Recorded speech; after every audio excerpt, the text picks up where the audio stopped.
जब भगवान आपसे प्रसन्न होते हैं तब जीवन में ऐसे संकेत प्रकट होते हैं।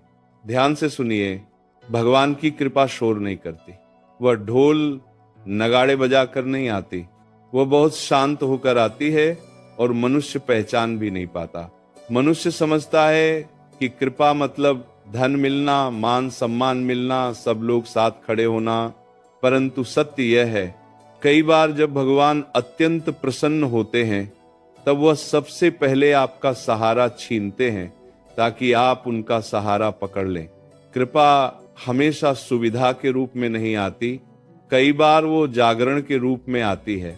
आइए समझते हैं, जब भगवान प्रसन्न होते हैं तो जीवन में कौन कौन से संकेत प्रकट होते हैं। व्यर्थ के संबंध स्वयं छूटने लगते हैं। अचानक आप अनुभव करेंगे कि जिन लोगों से कभी मोह था उनसे दूरी बनने लगी है।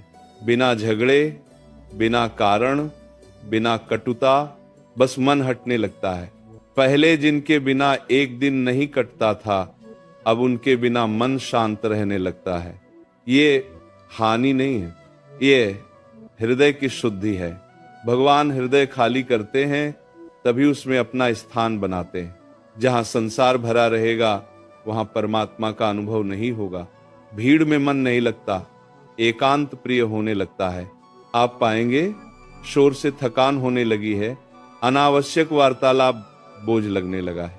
पहले अकेलापन काटता था, अब एकांत सुकून देने लगेगा। ये उदासी नहीं है, ये भीतर की यात्रा का आरंभ है। जब भीतर प्रभु का स्पर्श होने लगता है तब बाहर का कोलाहल फीका लगने लगता है, पाप में स्वाद कम होने लगता है।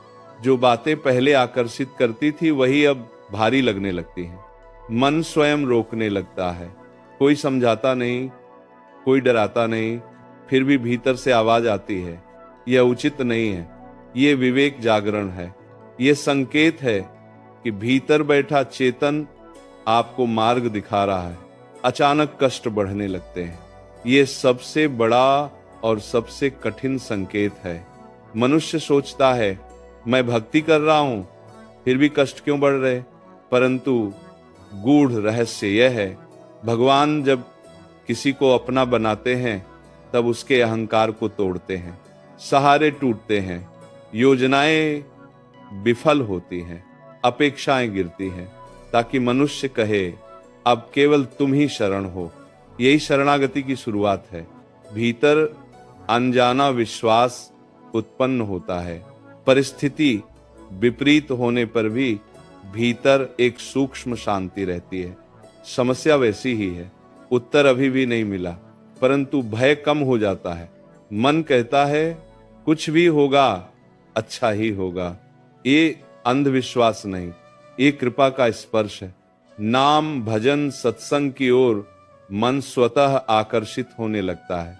पहले प्रयास करना पड़ता था, अब मन स्वयं वहां जाना चाहता है। समय निकालना नहीं पड़ता, समय बन जाता है। ये अभ्यास का फल नहीं, ये बुलावा है। जब भगवान प्रसन्न होते हैं तब वह स्मरण की प्यास दे देते हैं। दूसरों की गलतियों पर क्रोध कम होने लगता है। आप पाएंगे जो बातें पहले क्रोधित करती थी अब उतनी तीव्र नहीं लगती। द्वेष घटने लगता है, क्षमा सहज होने लगती है, क्योंकि भीतर करुणा का उदय हो रहा है। और जहां करुणा है वहां भगवान की निकटता है। कम में भी संतोष होने लगता है। बड़ी उपलब्धि के बिना भी मन हल्का रहता है।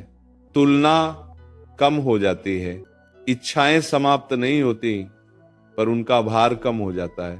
ये वैराग्य नहीं, ये तृप्ति का प्रारंभ है। अचानक सही मार्गदर्शन मिलने लगता है। और सही आपको हमारी व्यक्ति, वीडियो पसंद सही आई हो वचन, तो सही कमेंट जरूर संकेत करें समय और पर साथ ही मिलने साथ लगते हैं। हमारी चैनल कभी के साथ जुड़े रहे। किसी वाक्य और से, नए और पहली कभी बार है किसी जो घटना दोस्त वो से, हमारी चैनल को कभी सब्सक्राइब करें किसी पुस्तक और से नोटिफिकेशन को उत्तर भी मिल ऑन जाता है। कर दीजिए यही ताकि अदृश्य हमारी ऐसी मार्गदर्शन। कोई भी नई और अंततः भीतर प्रेम जागने लगता है। माहितीप्रद वीडियो आए कारण तो बिना, आपके पास जल्द व्यक्ति से बिना, जल्द पहुंचती लाभ रहे। बिना और एक साथ ही मधुर साथ भाव भीतर शेयर रहने जरूर लगता है। करें, अच्छी यही लगी हो तो सबसे बड़ा अपने दोस्तों के संकेत है, साथ, और क्योंकि लाइक करना ना भगवान भूलें मिलने से ताकि पहले हमारी ऐसी वीडियो अपने आगे भाव बढ़ती का रहे बीज और बोते आपको हैं। कुछ ना कुछ अंत में सीखने को स्मरण मिले। रखिए, तो भगवान मिलते हैं की दोस्तों प्रसन्नता ऐसे ही का कोई और प्रमाण नए सुख टॉपिक नहीं, और वीडियो के परिवर्तन साथ। है। तब तक के लिए यदि आप सबको बाय भीतर बाय, बदल रहे और हैं कमेंट में तो राधे समझिए राधे कृपा लिखना चल ना रही है। भूले। और इसलिए जय श्री कष्ट कृष्ण देखकर सभी मित्रों घबराइए को। मत, और संकेत हमारे चैनल पहचानिए। को हो अच्छी लगे सकता है सब्सक्राइब जरूर करें। और जो मिलते आप हैं समस्या दोस्तों समझ जल्दी रहे हैं कोई नई और अच्छी वही वीडियो के आपके साथ। जीवन तब की तक के सबसे लिए बड़ी कृपा हो।